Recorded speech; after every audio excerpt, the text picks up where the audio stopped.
Hello everybody and good morning. Welcome to the MLM Lunchtime Leadership Show. My name is Brandy and Jeff is going to be joining us here in just a moment. He's just running a little behind. But we've been going over John Maxwell's Your Roadmap for Success. So we are on Chapter 4 of this book here. So if you guys have been following along, I hope you guys are enjoying this book so far. If you'd like, leave a comment of what you have liked. And we're going to get this started. So Chapter 4, how do I get there from here? So life is not a dress rehearsal. We get one chance, and if we don't make the most of it, we can do nothing to get our time back and try again. So a lot of people just live life and just lay back and just let everybody dictate where they're going to go. Most people actually put more planning into their vacations than they do their life. So there's a couple types of people that I want to talk about. So when we're talking about people out there in general, we have the victim. It is never their fault, so therefore they're not going to succeed. They make no plans, no goals, and no effort to move forward, and they spend most of their time finding excuses and blaming others for why they can't get to where they want to go. The procrastinators. I think a lot of us do this at some time or another, but some people do this a lot. So living in the present, the goal is to be comfortable. I don't want to overexert yourself, hates change, and counts on the cost of everything, but knows the value of very little. And the only plan is to keep things right where they are. As people, as human beings, we really like to be comfortable, and that's just built into our instincts.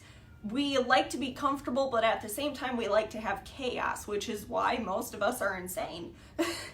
If something is, we get to this point where we're comfortable and we enjoy where we're at, and at some point, if we are like that for far too long, we then go in and create some type of dramatic scene, or just something happens and then we have to destroy all of it and start all over, because that's who we are as human beings. And this is psychology. This happens all the time, which is why you want to be focused on a goal. Is when you focus on a goal, you're constantly creating a positive type of chaos, if that makes sense. So having a business, doing some travel, trying to reach a specific goal, it may be something that a goal you're trying to reach in your company. And when you have a positive type of chaos, you then aren't creating a negative chaos that's going to take you the opposite direction. Hello, thank you for joining us. What's up? Alrighty, where did I go? Sorry, my notes are a little small. Oh, there we go. And then we have the dream talker. It's all about the plans, but never takes action. They have great ideas, but not willing to take any risks to go for their dreams. Not willing to pay the price either. So the big person who's like, I'm going to do this, but their actions do not match their goal. And this also comes from not really wanting it bad enough. It's just have a goal just so that way if people ask you, hey, what are you doing? It's just something to talk about, but it's not necessarily something that they're actually pursuing. This happens a lot at the gym too. People are like, oh yeah, I want to lose 15 pounds, 30 pounds. And it's like, great. How often have you been to the gym this week? Oh, I haven't gone. Okay then. So you have to have that intense desire that you're going to go reach it, and that's usually where this person gets stuck, is they lack that desire. And then the motivated focuses on what can be done today to move forward, always works to be effective today. So this is where the person actually plans the day before, so that way they can be effective today to then get to where they want to tomorrow. So goals create a route for success. So goals are a great separator, and on the success journey, the first part of the trip is just as important as the last. So once you get the goal, you then can sit down and decide, okay, what is going to be the best way to reach this. And it's all activity based. Now, when we do our calls, we always focus on, oh, that's Jim Bailey. Hello. So whenever we're doing calls or if we want to reach a goal, the goal has to match. We know we're keeping everything generic here. So if we know we have to reach this position in the company, we then go back and figure out through the comp plan, we're like, okay, we need to sign up this many people to reach this goal. Now we need to double it. So based on the time frame, which is usually 90 days, if you're going to go do a run, you have to then, losing my train of thought here. You have to then break it up where it's like, okay, I need to do this many presentations a month, break it down to how many presentations a week, and break it down to how many presentations a day. And no matter what, that is how many presentations that you need to be doing to make sure that you reach that goal. Now, if you do a little bit more, that's great, but you never want to go underneath that minimum of what you need to produce. So, well, now that you are here, I'm going to turn this over to you because I've pretty much gone over everything I was going to do. I'll let you find your notes first, unless you want to read these. No, find them on my phone. He's like, no, I will find my own. Out of the 7,000 emails that I get every day, do you guys read your emails? I rarely. Okay, so for the roadmap, the procrastinator, the dream taker, the motivated, goals basically create that route.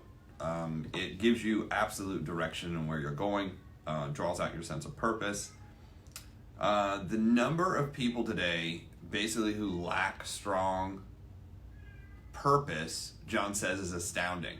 The lack of direction seems to actually be growing, not decreasing. 50% don't pay attention to what direction they're going. 40% are undecided in what direction they're going, and 10% basically may even know what direction they're going in, but not even all of them even pursue it. Bala, how are you? So, goals give you that go. You cannot push anyone up the ladder unless they're willing to climb themselves. Andrew Carnegie talked about that, so really good for motivation. Another gentleman says, no one ever accomplishes anything of consequence without a goal. A goal setting is the strongest human force for self-motivation. That was actually, he said Paul Meyer, but I believe it's Paul J. Meyer, the billionaire, that actually, I was able to meet his son-in-law, and several of the people that I worked with this guy. They said he was absolutely out of control when it came to goal setting. Getting it started is the hardest part of the trip. So when goal setting, what I see the majority of the time, so when it comes to direct sales, what I see the majority of the time is people will set their first goal as some super high level in the company. And although that might be a goal, it's not the first goal. So therefore, what they do is they set this super high goal, they run with very little activity, and then they fall short, or they realize immediately that they're not going to make that goal. So they quit and they wait until the next time they get inspired, and then they'll completely revamp the situation and try to start over. Now, this has been going on for years. Like, I've been working with people for years, and you'll get a huge group of people who'll do that. You'll also get a huge group of people who, when you ask them what their goal is, they're thinking about it. They're thinking, they're contemplating, they're trying to figure it out. I'm not really sure. And what I found is most of the time in the beginning, most people put the goal as a production level. And the reality is in the beginning, the goal doesn't necessarily need to be the production level. It needs to be the activity. You focus on activity when you're new. Now, the reason you focus on activity when you're new is because you don't have the skill set yet.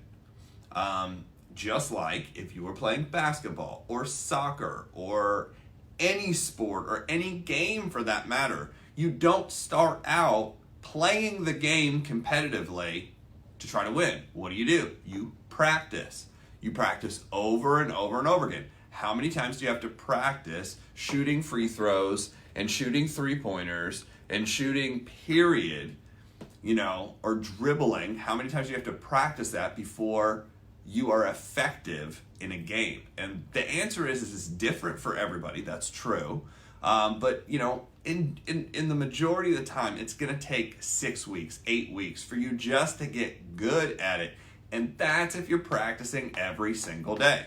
The problem is most people don't practice every single day. What they do is they dick around at their computer and they'll, watch a movie and do all this other stuff instead of focusing on the activity. So what goals should you set on the activity? Well, these are the goals that I was taught initially. Every day you should read. Every day you should watch or listen. And I say watch or listen because YouTube is a great source now for personal development. I know there's all kinds of podcasts and all kinds of stuff, but specifically YouTube is a great source for learning. In fact, most of the time I'll find myself, if I am doing any personal development, it's usually through YouTube, unless it's something I found and downloaded because I found some really cool stuff and downloaded it. But personal development, so it's like read 10 to 15 pages. I read a chapter now, so I go a little bit over what I used to be. But in the beginning, it was 10 to 15 pages. A lot of chapters in some of the books we read are 10 to 15 pages, but now I can go a little bit further. I will read the whole chapter. So I go for about a chapter a day. Also watch. I watch probably around an hour of some kind of personal development, whether it's real estate, whether it's network marketing, or whether it's business in general. I've been doing a lot of financial education lately, specifically in these different areas that are growing and falling apart. Digital currency is one of them. I'm not heavily into it, but just learning all I can. So, 1, read. 2, watch or listen. The third, Michael, what's up, man? The third thing that I actually will kind of focus on, that's where I focus on the activity. How many times do I actually present whatever I'm doing? So if you're in direct sales, if you're in network marketing, if you're in some of this, what do you focus on actually presenting on a regular basis? That's something you can track. I can track how many people I talk to. I can track how many people I've physically talked to and sent information to and followed up with. Those are things you can track. So really those three, attendance of events was another one, but obviously it's very difficult to attend physically, but now we can attend online. So for the next, whatever it is, 15 days, 45 days, 60 days, however long this lasts, attending a weekly event is probably the other thing that will, make you grow the fastest, and something that you can track and something that will help you get good. People are like, well, I'm not good at the presentation. I don't know how to do the presentation. Well, that's why you're supposed to show up to a weekly presentation to learn it. If you hear anything over and over and over again, eventually you're like, okay, I got it. The reality is anybody can read some very simple things off of a page. How do you get good at presenting it over and over again? I believe anybody can present, but not everybody can close. Anybody can present. Anybody can say, hey, I just want to cover this real quick, show you what we're doing. So if you run into the right person, you can refer them to me. Anybody can do that. Not everybody can go through and weed through the different closing questions and be good at it. I mean, anybody can do it. If I gave them the list of questions, ask these questions, you'll get an answer. Do you see an opportunity? And people, yeah, okay, great. Can you afford to take advantage of it? Yeah, okay. Well, we basically just need to fill out the paperwork. When do you want to do that? So getting people started and closing isn't that difficult, but I understand some people don't have the confidence or don't have the, they're just not ready for whatever reason. So that's something that can be passed off, but anybody can present, anybody. So that's where I focus people in the beginning on setting goals. If you haven't done this yet, that's something you can set a goal on very easily. Now, I'm just going to give you what I teach that's worked for not only myself, but people on my team and people who have come up to us asking us, how did we do this over and over and over again? How have we gotten into multiple companies and been able to succeed at those companies at some level? Whether it's thousands of dollars a month. Obviously, one of the companies I got to over $11,000 a month. Some of the companies, it's $5,000 a month, which is, not a lot of money to us, but it is a lot of money in the open market. Like, obviously, if you were making $5,000 a month that you didn't know, or didn't have right now, during this time, that'd be enormous. Eric, what's up? So, how do we do it? We focused on the activity, and we focused on the things we needed to do over and over and over again. So we designed a presentation and did that presentation over and over and over again, tracking it. So here's what I track.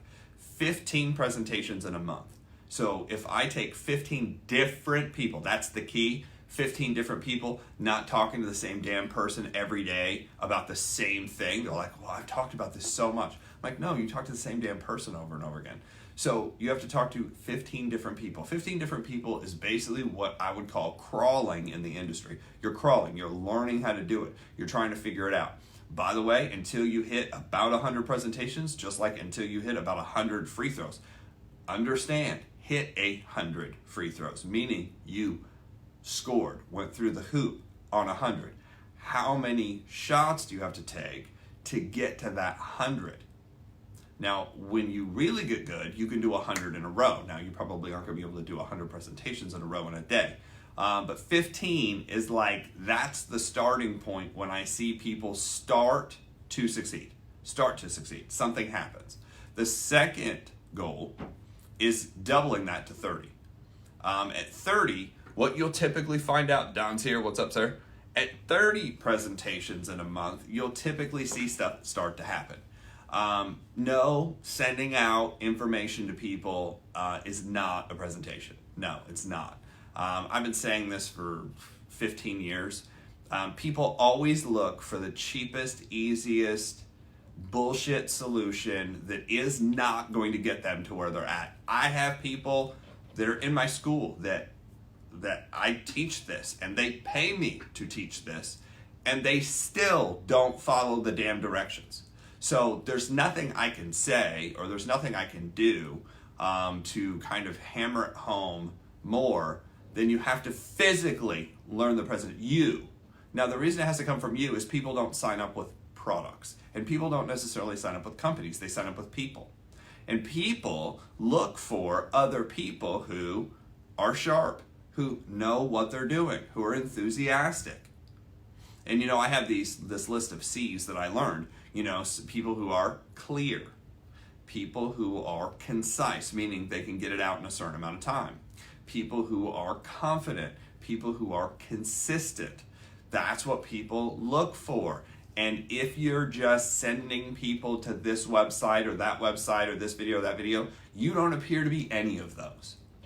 Unless you already have that established relationship with them. So that's the reason why the majority of the time, most people in the industry right now are failing miserably, is because if you looked at a scale of 1 to 10, if you're a 5 and they're a 5, it's not going anywhere. In fact, if you're probably a 6 or even a 7 and a 7, if you're at the same level, they're not listening to you.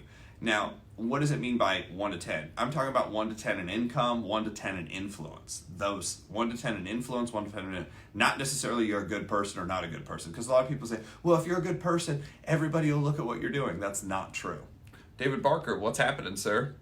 Hope you're healthy and well. You could be a good person, but the respect of, this is where I want to go. Are you going to be able to help me do that?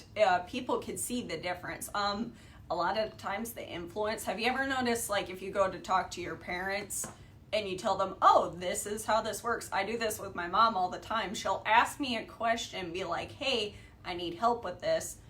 And then I'll tell her, I'm like, hey, this is something that I used. And then she's like, oh, okay. And then she goes off and takes somebody else's advice. I'm like, why'd you even ask? It's the same thing with people too. If you're trying to do business with people, and if you work in an MLM, unless your influence is higher than theirs, the likelihood that they're actually going to listen is very slim. Well, not listen. The likelihood that they're going to follow your directions. That's what I meant. So, and how do you gauge that? Well, after doing presentation after presentation after presentation, you'll actually understand and know that. So people want to do business with people who are clear, people who are concise, people who are confident, people who are consistent, and people who are congruent.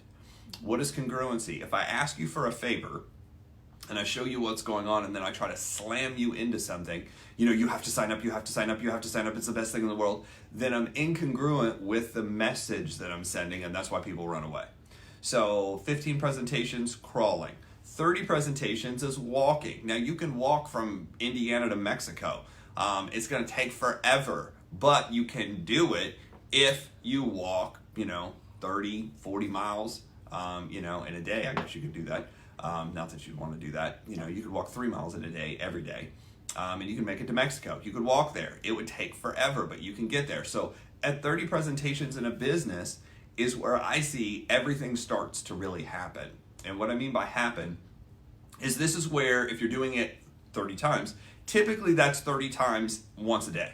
Once a day. And the people who tell me that they can't do a presentation once a day are lying to both myself and themselves in a lot of ways. That it's not that you don't have time, it's you're a shitty prioritizer of what's important.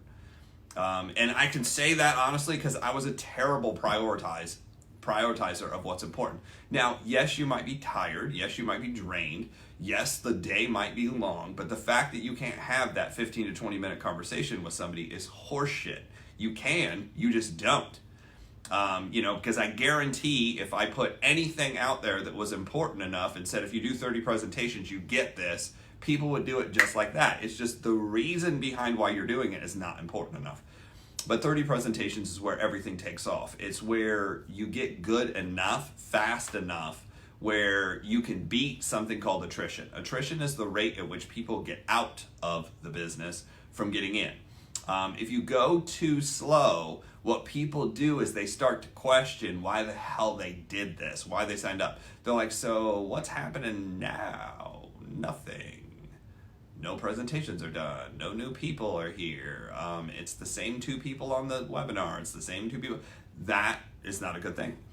So it's like that consistency of a new person, a new person, a new person. The more new people who come in, the better off you are. And actually, the easier it is to build. By the way, it's easier to build fast than it is slow. The saying, the rabbit and the turtle is an amazing story from stage. Like, it sounds so good. It's just the people who are consistently non-consistent. Melissa, how are you? A lot of times people, that's what they focus on. They focus on the story of the rabbit and the tortoise, or the hare and the tortoise. And the story, as the story goes, the rabbit takes off running in a million directions and doesn't end up finishing the race. And the tortoise just kind of plots along. The reality is if you are slow and steady inside of network marketing, you will get run over by a car. Unfortunately, that's just the way that it works. You have to go fast enough to create something called momentum and beat something called attrition. Momentum is when stuff starts happening so fast that you can't really keep track of everything because there's just so many new people getting in. But how do you get that started? You have to push an enormous amount of effort up front. And it's almost like a scale. You have to tip the scale. Once the scale's tipped, it goes. But to get the scale to tip, it takes an enormous amount of upfront effort. And here's the thing. You don't get credit for it, and you don't get paid to get the scale to tip. Once the scale tips is when everything starts to happen and the money comes in. So what a lot of people will see is all this effort getting the scale to come up. And people will tell you, oh my gosh, that looks like so much work. Oh my gosh, you're going to another meeting. Oh my gosh, you're talking to another person. Oh my gosh. And you'll feel like that too. But in every case that I've ever seen, of anybody that's worked at this consistently, persistently, and made it work, it does. It's a lot of work up front. Watch this. It's harder to recruit your first 5 people than it is 50. It is. It's harder to recruit the first 5 than it is having 50 people on your team later. Why is that? Because you're learning all these little things that make it work.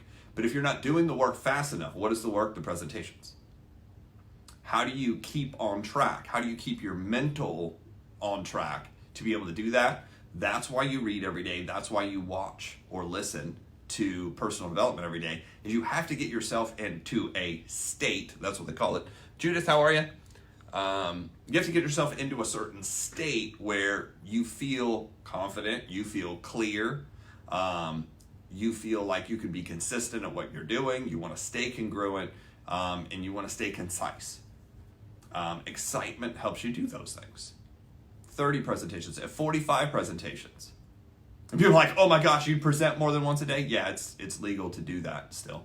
At 45 presentations, that's where the magic starts. And the magic is everything works. It's just, people are like, oh my gosh, you could just sponsor people so easily. I can't believe it. Well, is it the fact that you're so magical, or is it the fact that you've done so many presentations to get to a point where you can do 45 presentations in a month that you just got good at it? You don't have to be great at it, but you can get good at it. Anybody can get good at it. I've seen people who, no matter how many presentations they do, their presentation isn't the most dynamic, but they're good at it. Meaning, if somebody is sitting across from them, they're like, yeah, you're good at this. You're obviously a professional. It comes out clear. It comes out concise. It comes out consistent. It comes out confident. It comes out congruent. You get those 5 things down, and people are like, yeah, this person's good at it. You don't have to be the most dynamic speaker. You don't have to look, physically attractive, amazing. Because I've seen some people who are short, fat, sick, ugly, and they're way more successful than I am. And I'm like, how did this person? Because they were consistent, because they were clear, because, they had these traits. So, sometimes people will point to, I pointed to all that in the beginning. I was like, well, this person's better looking. This person has this person has that. And those weren't the things that made it work. The things that made it work were going to work every single day and being consistent. Right, Don?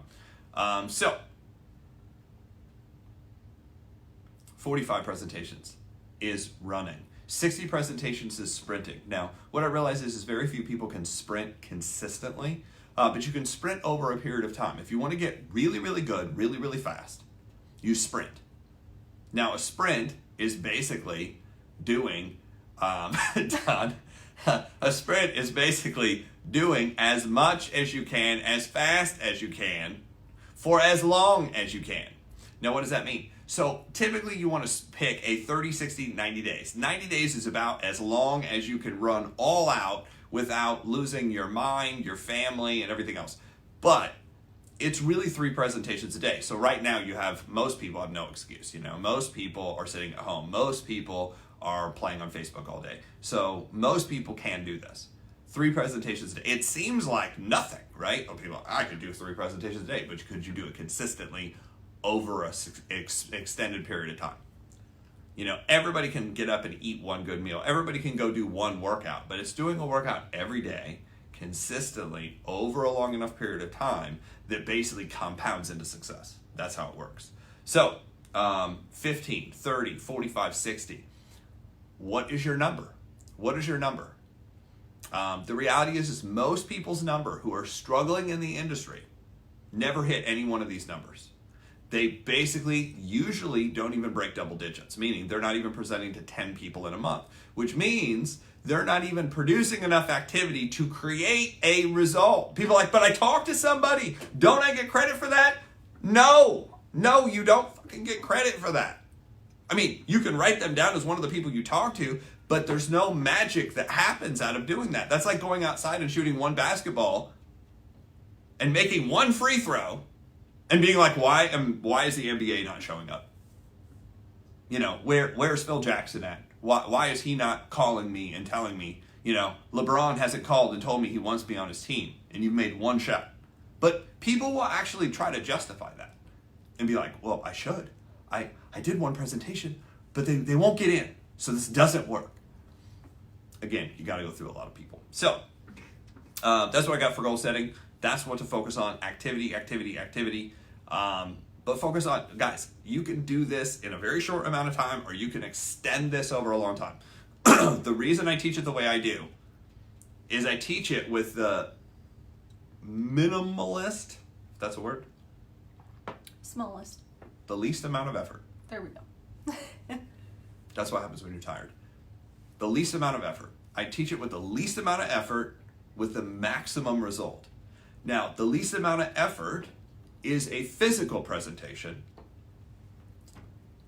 because the result of the physical presentation you're going to do gives you the maximum knowledge and the maximum credibility down the road. Down the road, you're building people. You're building people. If you get really, really, really, really, really good at sending out a bunch of videos, but you're ignorant to what you're doing, you're not going to succeed. I mean, think about it. Who would want to follow you? People are like, well, I don't understand this and I don't understand that. And you're like, yeah, I don't understand it either. I just send out videos all day. And you wonder why it's not working. And you're chasing people down. So that's the message for today. Goal setting. Set a goal, 15, 30, 45, or 60. Get that presentation down. If you don't know how to do this, if the presentation, you don't understand what I'm talking about, and you're in direct sales or network marketing, feel free to reach out. Jill, how are you? Catherine's here. Feel free to reach out. We actually have a school online that teaches this stuff, basically how to put together a direct sales network marketing business, and we've been teaching that online now for a couple years. Yeah, just a couple years, about 2 years. And what we do is we go over fundamental basics like this. There's 5 things you want to cover in a presentation: the company, the need you cover, the products you offer, whatever compensation your company offers, and then the timing and the talent of the people you work with. So these are the 5 fundamentals that you should learn, and you should be able to cover in about 15 minutes. If you kind of think about it, if there's 5 to 6 points per presentation, there may be as many as 30 points that you're going to cover in a 10-15 minute period of time. Hey, do me a favor, I just want to tell you about what we're working on. So if you run into the right person, you can refer me. It's simple, it's easy, and here's the thing, it gets people's attention. Right now, you have to be able to get people's attention. It's harder to get people's attention right now because everybody's looking out for Rona, Oh my God, Corona, and COVID is out there, and people are hyper focused on this because they just repeat it over and over and over and over and over again. Like Pavlov's dog, everybody sits at their TV, what happened next? What are the numbers? And people follow this stuff like it's, they shut off all the sports and now they're showing this number instead.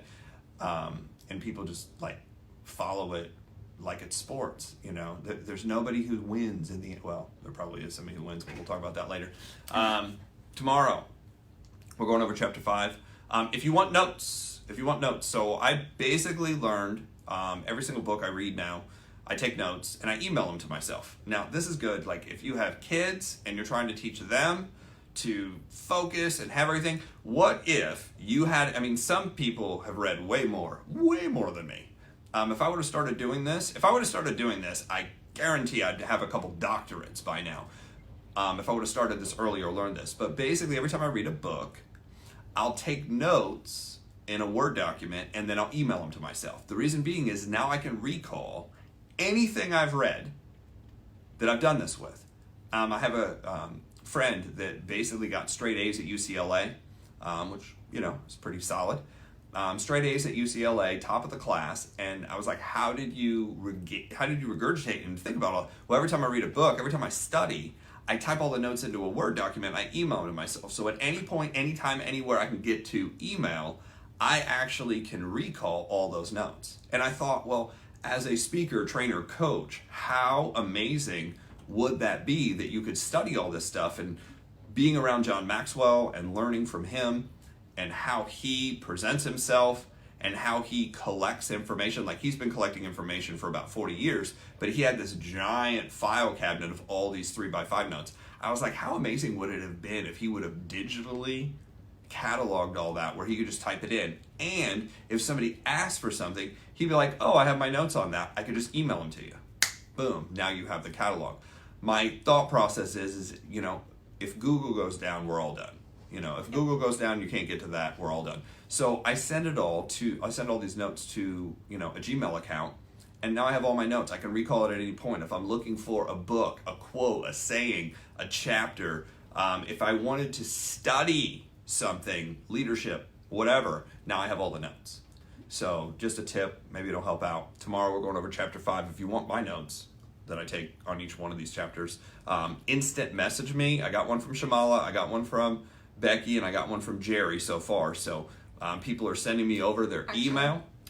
We have a link for that. So never mind, scratch that. You don't need to message him unless you want to.